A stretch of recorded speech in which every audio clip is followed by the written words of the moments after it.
ब्रह्मर्षि समाज से दो माननीय मंत्री जी कल शपथ लिए हैं, उनको हम विशेष शुभकामना देते हैं। तो मंत्री शपथ लिए हैं और उसके साथ में आज विजय सिन्हा जी माननीय उप मुख्यमंत्री बन के बैठे हैं।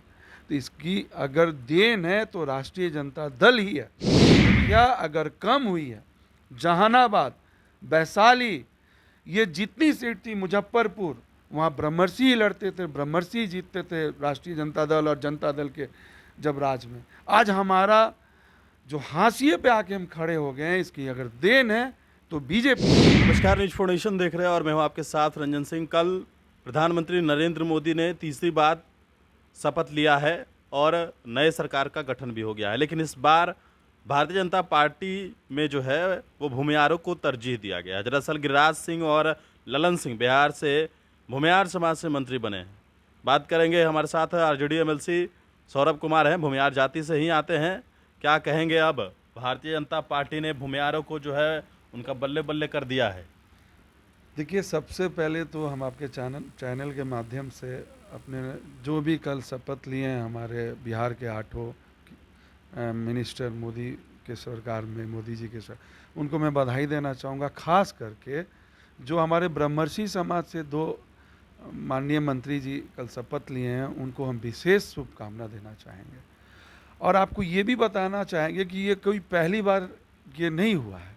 आपको याद होगा कि 2004 में पहली बार अखिलेश सिंह जी जब सांसद की चुनाव जीते थे, तो राष्ट्रीय जनता दल ही उनको पहली बार मंत्री का शपथ दिलाई थी। और उसके साथ साथ राष्ट्रीय जनता दल लालू जी के ही राज में बिहार से 6 ब्रह्मर्षि के मंत्री हुआ करते थे।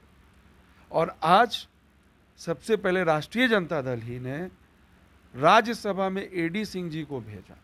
उसके बाद राष्ट्रीय जनता दल ही ने 2022 में बिहार विधान परिषद के चुनाव में 5 भूमिहारों को टिकट दिया, जिसमें 3 भूमिहार हम जीत के आए।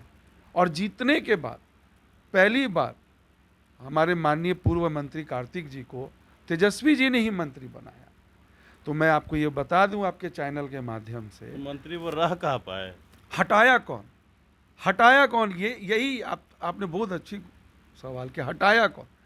अगर माननीय मंत्री जी ने शपथ लिया 24 घंटे के अंदर, आज तो वो नहीं है हमारे बीच में, सबसे पहले प्रेस कॉन्फ्रेंस करके वो दिवंगत हो चुके हैं, मैं उनके बारे में नहीं टीका टिप्पणी करना चाहता हूँ, लेकिन सबसे पहली प्रेस कॉन्फ्रेंस बीजेपी की तरफ से ही गई। और इसके साथ साथ मैं आपको याद दिला देता हूँ, सुरेश शर्मा का टिकट कौन काटा मुजफ्फरपुर से? सच्चिदानंद जी का छपरा से टिकट कौन काटा? महाचंद्र सिंह जी जब तक कांग्रेस में रहे, एमएलसी रहे, जिस दिन से बीजेपी में गए उनका वो हारने लगे। ऐसा क्यों? तो मैं आपको बोल दूं, ये इतिहास गवाह है। और ये इतिहास में जाके आप देखिए, जितनी भी तरजीह भूमिहारों की मंत्री से हो या विधायक से हो, आरजेडी ने दिया है अपनी सत्ता में। और आज अगर दो मंत्री शपथ लिए हैं और उसके साथ में आज विजय सिन्हा जी माननीय उप मुख्यमंत्री बन के बैठे हैं, तो इसकी अगर देन है तो राष्ट्रीय जनता दल ही है।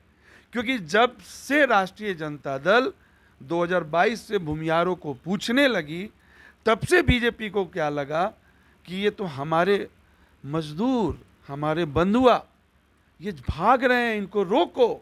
उसके बाद इनको याद आया कि विजय सिन्हा जी को उप मुख्यमंत्री बना दो।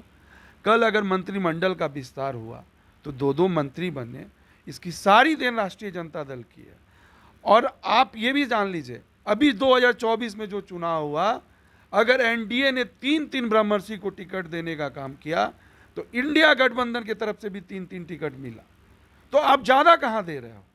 अगर आपको नवादा सीट पे अगर किसी ब्रह्मर्षि को ही आपको लड़ाना था, तो अगर आप विवेक जी को छोड़ के अगर दूसरे एक ब्रह्मर्षि को टिकट देते तो हमारी तो एक संख्या बढ़ती। हमारी संख्या अगर कम हुई है, जहानाबाद, वैशाली, ये जितनी सीट थी, मुजफ्फरपुर, वहाँ ब्रह्मर्षि ही लड़ते थे, ब्रह्मर्षि ही जीतते थे, राष्ट्रीय जनता दल और जनता दल के जब राज में। आज हमारा जो हाशिए पे आके हम खड़े हो गए हैं, इसकी अगर देन है तो बीजेपी है। ये तो सवाल है कि मिला, ठीक है वैशाली की आप बात कर रहे हैं, वैशाली में तो आरजेडी ने भूमिहार को टिकट दिया, लेकिन हुआ क्या? यही तो बात मैं कह रहा हूँ। आज अगर अपनी वजूद अस्तित्व बचाने के लिए ब्रह्मर्षियों की जो 5-6 सीट होती थी, बेगूसराय, जहानाबाद, वैशाली, आपको लखीसराय, नवादा, ये सीट ब्रह्मर्षियों का सीट होता था। तो आज अगर आपका अस्तित्व बचाने के लिए राष्ट्रीय जनता दल ही ने टिकट दिया, आप तो टिकट नहीं दिए। जीत हार तो अलग बात है। अगर आज मुन्ना शुक्ला जी को अगर टिकट दिए तो राष्ट्रीय जनता दल दिया। मैं ये तो बोल रहा हूँ, जीत हार तो अपनी बात है, लेकिन अगर आज ब्रह्मर्षियों का अस्तित्व खतरे में पड़ रहा है तो उसका देन सिर्फ बीजेपी है। और आज राष्ट्रीय जनता दल की वजह से बीजेपी वापस भूमियारों की पूंछ बढ़ा दी है। जो भी कल मंत्री शपथ लिए हैं वो समय का तकाजा है और वो एक मजबूरी रही है। और मैं ये भी बोल रहा हूँ कि आज अगर हर एक दल में भूमियारों की पूंछ बढ़ रही है तो वो सिर्फ राष्ट्रीय जनता दल की वजह से बढ़ रही है। चलिए, तो बिल्कुल हमारे साथ आरजेडी के एमएलसी सौरभ कुमार थे और आपने सुना है इन्होंने किस तरीके से अपनी बातों को रखा है। गणेश फाउंडेशन के साथ नमस्कार।